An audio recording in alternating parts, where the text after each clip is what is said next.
Hi, I am Roger Jose, Managing Director of Alpha Academy and Genius Integrated School, Alappuzha. 2024 All India Counselling allotment ആയി. ഈ first അലോട്ട്മെൻറ്റിൽ കൃത്യമായിട്ട് MBBS-നും BDS-നും all India ലെവലിലുള്ള 15% government സീറ്റും അതിനോടൊപ്പം central യൂണിവേഴ്സിറ്റികൾ, deemed യൂണിവേഴ്സിറ്റികൾ എല്ലാം admission നേടാനുള്ള counselling പ്രോസസ്സിങ്ങിൽ എല്ലാ കാൻഡിഡേറ്റ്സും കൃത്യമായിട്ട് പങ്കെടുക്കുക. ഇനി ഇവിടെ എന്തൊക്കെ ശ്രദ്ധിക്കണം എന്നുള്ളതിൻ്റെ ഏറ്റവും ഇമ്പോർട്ടൻ്റ് ആയിട്ടുള്ള കുറേ ടിപ്സുകളിലൂടെയാണ് നാം പോകുന്നത്.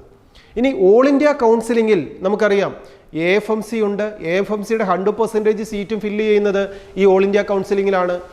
എയിംസിൻ്റെ ഇന്ത്യ മുഴുവനുള്ള 20 എയിംസുകളുടെ 100% സീറ്റും ഫില്ല് ചെയ്യുന്നത് ഈ ഓൾ ഇന്ത്യ കൗൺസിലിങ്ങിലാണ്. ഇന്ത്യയിലുള്ള 2 ജിപ്മറുകളുടെ മുഴുവൻ സീറ്റും ഫില്ല് ചെയ്യുന്നത് ഈ ഓൾ ഇന്ത്യ കൗൺസിലിങ്ങിലൂടെയാണ്. ഇതിനോടൊപ്പം ESI മെഡിക്കൽ കോളേജുകളിലേക്കുള്ള റിസർവേഷനുള്ള IP വാർഡ് സർട്ടിഫിക്കറ്റുകൾ കളക്ട് ചെയ്തിട്ടുള്ള വിദ്യാർത്ഥികൾക്കുള്ള ESI റിസർവേഷൻ സീറ്റുകളിലേക്കും ഈ ഓൾ ഇന്ത്യ കൗൺസിലിങ്ങിലൂടെയാണ് നമ്മുടെ അഡ്മിഷൻ കംപ്ലീറ്റ് ചെയ്യേണ്ടത്. ഇതിനോടൊപ്പം സെൻട്രൽ യൂണിവേഴ്സിറ്റികളുടെയും ഇതിനോടൊപ്പം ഡീംഡ് മെഡിക്കൽ കോളേജുകളുടെയും മുഴുവൻ സീറ്റുകളും ഫില്ല് ചെയ്യുന്നത് ഈ ഓൾ ഇന്ത്യ കൗൺസിലിങ്ങിലാണ്. ഇതിൽ പങ്കെടുക്കാനുള്ള എല്ലാ കാൻഡിഡേറ്റ്സും August 14th ആണ് ഇതിൻ്റെ ഫസ്റ്റ് റൗണ്ട് കൗൺസിലിംഗ് സ്റ്റാർട്ട് ചെയ്യുന്ന ഏറ്റവും ഇമ്പോർട്ടൻ്റ് ആയിട്ടുള്ള ഡേറ്റ്.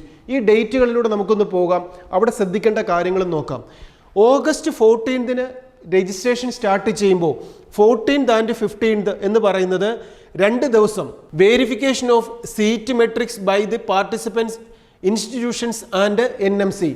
നമുക്ക് ഈ 14th-നും 15th-നുമായിട്ട് മുഴുവൻ കാൻഡിഡേറ്റ്സും അവരുടെ രജിസ്ട്രേഷൻ പ്രോസസ്സിങ് ചെയ്യാനും സീറ്റ് മെട്രിക്സുകൾ മനസ്സിലാക്കി മുഴുവൻ ഏതൊക്കെ ക്യാമ്പസുകളാണ് പങ്കെടുക്കുന്നത് എന്നുള്ളത് കൃത്യമായിട്ട് മനസ്സിലാക്കാനുള്ള ഡേറ്റ്സ് ആണ് 14th and 15th എന്ന് പറയുന്നത്.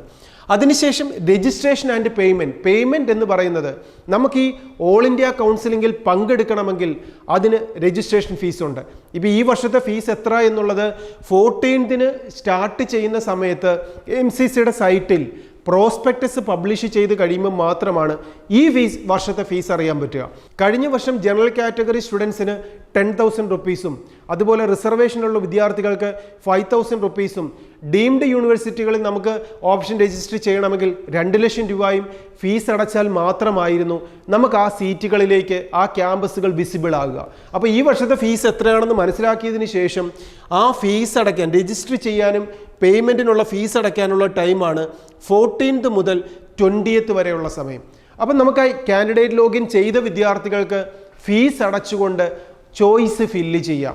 അങ്ങനെ ചോയ്സ് ഫില്ല് ചെയ്യുന്ന വിദ്യാർത്ഥികൾ ഈ ചോയ്സ് ഫില്ല് ചെയ്യുക എന്ന് പറയുമ്പോൾ അവിടെ നമ്മുടെ പ്രയോറിറ്റി അനുസരിച്ചാണ് ഓപ്ഷൻ കൊടുക്കേണ്ടത്. നമുക്ക് എൻട്രൻസ് കമ്മീഷൻ നമ്മളോട് ചോദിക്കുകയാണ് നമുക്ക് ഏത് കോഴ്സ് പഠിക്കണം, ഏത് ക്യാമ്പസിൽ പഠിക്കണം എന്ന് നമ്മളോട് ചോദിക്കുമ്പോൾ ഏറ്റവും ബെസ്റ്റ് നമുക്ക് കിട്ടാൻ അർഹതയുണ്ടോ ഇല്ലയോ എന്നുള്ളതല്ല, നമുക്ക് ഏറ്റവും നല്ലത് തന്നെ ആദ്യം ചോദിക്കുക. അവിടെ സീറ്റ് ഒഴിവുണ്ടെങ്കിൽ നമുക്ക് തരും, നമുക്ക് തരുവോ തരാതിരിക്കുകയോ ചെയ്യട്ടെ, ഏറ്റവും നല്ലത് തന്നെ ആദ്യം ചോദിക്കണം. അപ്പോൾ അങ്ങനെ നമ്മുടെ പ്രയോറിറ്റി അനുസരിച്ച് 1, 2, 3 എന്നുള്ള ഓർഡറിൽ അൺലിമിറ്റഡ് ആയിട്ട് നമുക്ക് ചോദിക്കുന്ന രീതിയിൽ നാം ഒരു ലിസ്റ്റ് പ്രിപ്പയർ ചെയ്ത് വേണം എൻട്രൻസ് കമ്മീഷൻ സൈറ്റിലേക്ക് നാം അപ്ലോഡ് ചെയ്യാൻ. എൻട്രൻസ് കമ്മീഷൻ എപ്പോഴും 1, 2, 3 എന്നുള്ള ഓർഡറിൽ മാത്രമേ കൺസിഡർ ചെയ്യുള്ളൂ. നമുക്ക് കിട്ടാൻ സാധ്യത ഇല്ലെങ്കിൽ പോലും ഏറ്റവും ബെസ്റ്റ് ആയിട്ടുള്ളത് നാം ആദ്യം കൊടുക്കണം. കാര്യം മുഴുവൻ കുട്ടികളും എലിജിബിൾ ആണ്.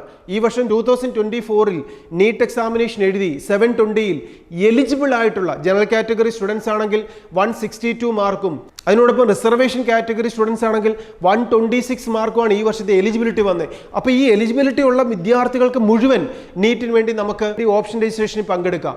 ആ പങ്കെടുക്കുന്നതിൽ നമുക്ക് ഏറ്റവും ബെസ്റ്റ് ആയിട്ടുള്ള ക്യാമ്പസുകൾ ഓർഡറിൽ നമുക്ക് ചോയ്സ് ഫില്ല് ചെയ്ത് കൊടുക്കുക. അങ്ങനെ ഫില്ല് ചെയ്യുന്നവർക്ക് 20th 20th വരെയാണ് ലാസ്റ്റ് ഡേറ്റ് ഉള്ളത്.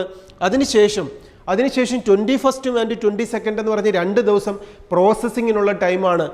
23rd ഫസ്റ്റ് അലോട്ട്മെൻറ്റ് വരിക. അപ്പോൾ ആ കൊടുത്തിരിക്കുന്ന ചോയ്സിനെ ബേസ് ചെയ്തിട്ട് നമുക്ക് ഏത് കോഴ്സ് ഏത് ക്യാമ്പസിൽ ലഭിച്ചു എന്നുള്ളത് 23rd നമുക്കറിയാൻ സാധിക്കും. അത് AFMC ആണെങ്കിലും ജിപ്മർ ആണെങ്കിലും എയിംസ് ആണെങ്കിലും നമുക്ക് സെൻട്രൽ യൂണിവേഴ്സിറ്റികളാണെങ്കിലും അല്ലെങ്കിൽ ഗവൺമെൻറ് സെക്ടറിലെ MBBS-ഓ BDS-ഓ ഏതുമാവട്ടെ ഇന്ത്യ മുഴുവൻ നാം അപ്ലൈ ചെയ്തതിനെ ബേസ് ചെയ്തിട്ട് നമുക്കൊരു സീറ്റ് ലഭിച്ചിട്ടുണ്ടെങ്കിൽ ഈ 23rd അറിയാൻ പറ്റും. ഈ 23rd വന്നു കഴിഞ്ഞാൽ റിപ്പോർട്ടിംഗ് ആൻഡ് ജോയിനിങ്ങിനുള്ള ടൈം 24th മുതൽ 29th വരെയാണ്. ഈ ദിവസങ്ങളിൽ നമുക്ക് കോളേജുകളിൽ പോയി ജോയിൻ ചെയ്യാം. ഇനി നമുക്ക് ലഭിച്ചിരിക്കുന്ന ഒരു സീറ്റ് അത്ര ഇൻട്രസ്റ്റ് ഇല്ലാത്തതാണെങ്കിൽ നമുക്കിവിടെ ഫ്രീ എക്സിറ്റ് ചെയ്യാൻ, നമുക്ക് ഫീസ് അടയ്ക്കാതെ വെയിറ്റ് ചെയ്യാനുള്ള ഒരവസരവും NTA നൽകുന്നുണ്ട്. ഇനി അതിനുശേഷം അങ്ങനെ ചെയ്തു കഴിഞ്ഞാൽ 29th വരെ കുട്ടികൾ ഏത് ക്യാമ്പസിൽ പോയി ജോയിൻ ചെയ്യുന്നു എന്നുള്ള വിദ്യാർത്ഥി ഇവിടെ വന്നു കഴിഞ്ഞാൽ 23rd അലോട്ട്മെന്റ് വന്നു കഴിഞ്ഞാൽ അപ്പോൾ തന്നെ AFMCയിലേക്ക് ജോയിൻ ചെയ്തിരിക്കുന്ന വിദ്യാർത്ഥികൾക്ക് അവർക്കുള്ള TOELR എക്സാമിനേഷനും ട്രെയിനിങ് പ്രോഗ്രാമിനും അവരെ ഇൻവൈറ്റ് ചെയ്യും. ഇനി എയിംസിലേക്കാണ് നമുക്കൊരു അഡ്മിഷൻ ലഭിച്ചിരിക്കുന്നതെങ്കിൽ, അത് ഡൽഹി എയിംസ് ഒക്കെ ആണെങ്കിൽ ആ എയിംസിലേക്ക് അഡ്മിഷൻ ലഭിച്ചിരിക്കുന്ന വിദ്യാർത്ഥികൾ അവർക്കുള്ള പ്രോസസ്സിങ്ങിനും വെരിഫിക്കേഷനുമായി അവർ ഡൽഹിയിലേക്ക് എത്തുകയും വേണം. അപ്പോൾ അങ്ങനെ നാം ഏതാണോ ക്യാമ്പസ് ലഭിച്ചിരിക്കുന്നത് അതിനെ ബേസ് ചെയ്ത് കൃത്യമായി അഡ്മിഷൻ പ്രൊസീജിയറിൽ മൂവ് ചെയ്യേണ്ട ടൈമാണ് ബിഫോർ 29th പറയുന്നത്. അതിനുശേഷം 30 and 31st എന്ന് പറഞ്ഞ 2 ദിവസം ഇതേപോലെ അഡ്മിഷൻ എടുത്തിരിക്കുന്ന വിദ്യാർത്ഥികൾ അവരുടെ ഡീറ്റെയിൽസ് എല്ലാം MCCയുടെ സൈറ്റിലേക്ക് കോളേജുകൾ അപ്ലോഡ് ചെയ്യേണ്ട ടൈമാണ്. അതിനെ ബേസ് ചെയ്തിട്ടാണ് അടുത്ത സെക്കൻഡ് റൗണ്ടിലേക്ക് മൂവ് ചെയ്യുന്നത്. ഈ ഫസ്റ്റ് റൗണ്ട് കംപ്ലീറ്റ് ആവുന്ന സമയത്ത് തന്നെ ജോയിനിങ്ങിൻ്റെ ടൈമിൽ നമുക്ക് ഓരോ സ്റ്റേറ്റിൻ്റെ അലോട്ട്മെൻറ്റും തുടങ്ങും. അതിൻ്റെ ഷെഡ്യൂളും ഓൾറെഡി MCCയുടെ സൈറ്റിൽ പബ്ലിഷ് ചെയ്തിട്ടുണ്ട്. അതിൻ്റെ ഡീറ്റെയിൽസ് നമ്മൾ ആൽഫ അക്കാഡമിയുടെ ചാനലിലൂടെ ഡീറ്റെയിൽ ആയിട്ട് എക്സ്പ്ലെയിൻ ചെയ്തിട്ടുമുണ്ട്. ഇനി സ്റ്റേറ്റ് കൗൺസിലിങ്ങിൽ പങ്കെടുക്കുമ്പോൾ നമ്മൾ ശ്രദ്ധിക്കേണ്ട ഒരു കാര്യം, അവിടെ ഫസ്റ്റ് അലോട്ട്മെൻറ്റിൽ വന്നാൽ ഫ്രീ എക്സിറ്റ് ഇല്ല, ജോയിൻ ചെയ്യാതിരിക്കാൻ പറ്റത്തില്ല, ഫീസ് അടയ്ക്കാതിരിക്കാൻ പറ്റത്തില്ല, നിർബന്ധമായും അഡ്മിഷൻ എടുത്തേ പറ്റുള്ളൂ. പക്ഷേ ഓൾ ഇന്ത്യയിൽ അങ്ങനെയല്ല. ഫസ്റ്റ് റൗണ്ടിൽ നമ്മൾ പങ്കെടുത്തു, രജിസ്ട്രേഷൻ ഫീസ് അടച്ചു, ഇനി അടച്ചില്ല, ഫസ്റ്റ് അലോട്ട്മെൻറ്റ് നമ്മൾ ഇല്ലെങ്കിൽ പോലും സെക്കൻഡ് അലോട്ട്മെൻറ്റിൽ നമുക്ക് പങ്കെടുക്കാം. അവിടെ നമുക്ക് ഓപ്ഷൻ കൊടുക്കാം, അവിടെ കൺസിഡർ ചെയ്യാൻ റിക്വസ്റ്റ് കൊടുക്കാം. പക്ഷേ ഫസ്റ്റ് റൗണ്ട് മുതൽ കൃത്യമായി ഓർഡറിൽ പോകുന്നത് തന്നെയാണ് നല്ലത്. കാരണം ഫസ്റ്റ് റൗണ്ടിൽ തന്നെ മജോറിറ്റി ക്യാമ്പസുകളും സീറ്റുകളും കോഴ്സുകളും എല്ലാം ഫില്ലാവും. അപ്പോൾ അതുകൊണ്ട് തന്നെ എല്ലാ കാൻഡിഡേറ്റ്സും കൃത്യമായി ഫസ്റ്റ് റൗണ്ട് മുതൽ തന്നെ ചോയ്സ് ഫില്ല് ചെയ്യാനും ഓപ്ഷൻ കൊടുക്കാനും ശ്രദ്ധിക്കുക. ഇനി ഇത് കൊടുക്കുന്ന സമയത്ത്, ഓപ്ഷൻ രജിസ്റ്റർ ചെയ്യുന്ന സമയത്ത്, ചോയ്സ് ഫില്ല് ചെയ്യുന്ന സമയത്ത് പ്രയോറിറ്റി ബേസ് ചെയ്തിട്ട് നിങ്ങളുടെ മനസ്സിൽ എന്ത് സംശയങ്ങൾ തോന്നിയാലും ആൽഫയുടെ ക്യാമ്പസിലേക്ക് വിളിക്കാം. നിങ്ങളെ ഹെൽപ്പ് ചെയ്യാൻ, പ്രയോറിറ്റി അനുസരിച്ച് ഓപ്ഷൻ കൊടുക്കേണ്ട കാര്യത്തിനകത്ത് നിങ്ങളെ ഹെൽപ്പ് ചെയ്യാൻ ആൽഫ അക്കാഡമി കൂടെ ഉണ്ടാവും. ഇതിനോടൊപ്പം നമുക്കറിയാം 2 ഓപ്ഷൻ രജിസ്ട്രേഷനും 2 കൗൺസിലിങ്ങുമാണ്. ഓൾ ഇന്ത്യ കൗൺസിലിങ്ങിൻ്റെ ഷെഡ്യൂളും സ്റ്റേറ്റ് കൗൺസിലിങ്ങിൻ്റെ ഷെഡ്യൂളും. ഇത് രണ്ടിലും എല്ലാ വിദ്യാർത്ഥികളും കൃത്യമായിട്ട് പങ്കെടുക്കണം. നമുക്കൊരു ഓൾ ഇന്ത്യ കൗൺസിലിങ്ങിലൂടെയാണ് സീറ്റ് ലഭിക്കുന്നതെങ്കിൽ അവിടെ തന്നെ അഡ്മിഷൻ എടുക്കുക. കാരണം നമുക്ക് ഓൾ ഇന്ത്യ കൗൺസിലിങ്ങിലൂടെ ഒരു സീറ്റ് കേരളത്തിൽ തന്നെ, ഇപ്പോൾ കേരളത്തിലെ ട്രിവാൻഡ്രം മെഡിക്കൽ കോളേജിലെ 15% സീറ്റ് ഓൾ ഇന്ത്യ കൗൺസിലിങ്ങിലൂടെയാണ്.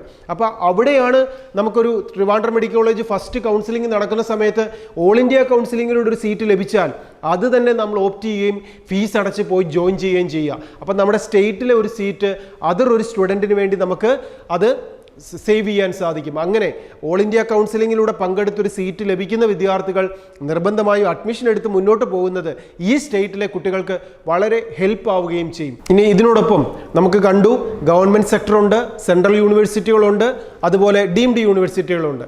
ഇനി സ്റ്റേറ്റ് സെക്ഷനിലേക്ക് വരുമ്പോഴാണ് MBBSൻ്റെയും BDSൻ്റെയും ബാക്കി വരുന്ന 85% സീറ്റും, അതിനോടൊപ്പം ബാക്കി വരുന്ന പ്രൈവറ്റ് സെൽഫ് ഫിനാൻസിങ് കോളേജുകളും, ഇതിനോടൊപ്പം ബാക്കി അലൈഡ് കോഴ്സുകളും, ആയുർവേദം, വെറ്റിനറി, അഗ്രികൾച്ചർ, ഇതെല്ലാം ഇതിന് ശേഷമാണ് വരുന്നത്.